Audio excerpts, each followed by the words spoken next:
Despite NASA officials indicating last week that a review of the return preparations for Boeing's Starliner could occur this week, teams continue to scrutinize the spacecraft's data before making any decisions about its departure from the International Space Station, ISS.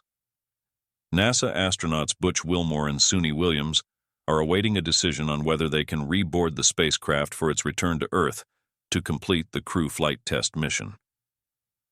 According to a NASA update, this preparation review has been postponed to at least next week. Originally planned for an 8-day mission to the ISS, Wilmore and Williams were launched on June 5th from Cape Canaveral Space Force Station aboard a United Launch Alliance Atlas V rocket. However, on the way to docking on June 6th, the spacecraft experienced failures in 5 of its 28 reaction control thrusters and encountered several helium leaks in the service module housing the thrusters.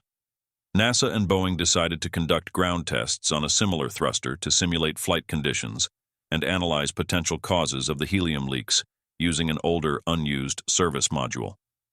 Last weekend, teams conducted a second hot fire test to evaluate the capabilities of 27 of the 28 thrusters and recheck the helium leaks. Boeing reported that the hot fire test was successful.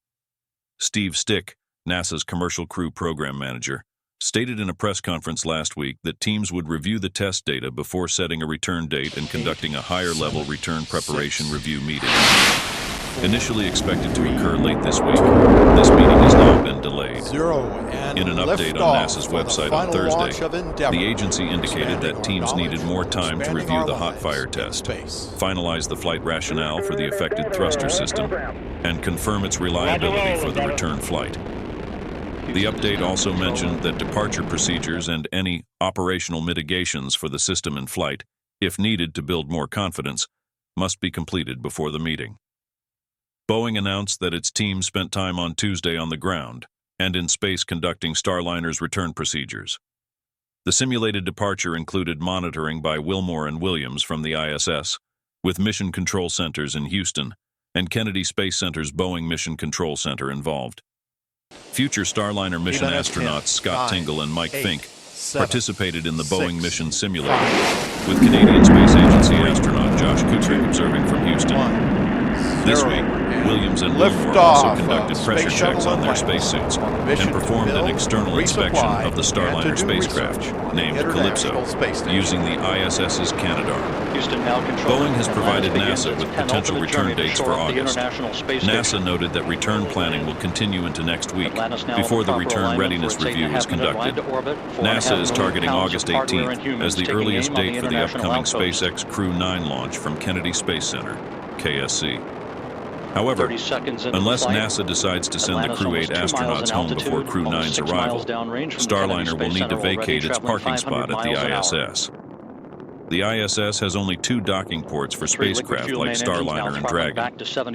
Boeing is working to catch up with SpaceX in conducting rotational astronaut flights from the U.S. for NASA. SpaceX conducted its crewed flight test mission Demo 2 in May 2020 and has since flown its fleet of 4 Crew Dragon spacecraft 12 more times, with 3 more possible launches before year-end. Starliner's CFT marks the first crewed spaceflight launched more than 4 years after SpaceX's Demo 2.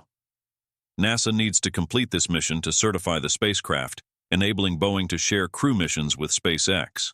Starliner 1 will be the first of these missions, though it won't fly until at least August 2025, marking the first of 6 contracted flights for Boeing, rotating with SpaceX every 6 months until the ISS's planned closure in 2030.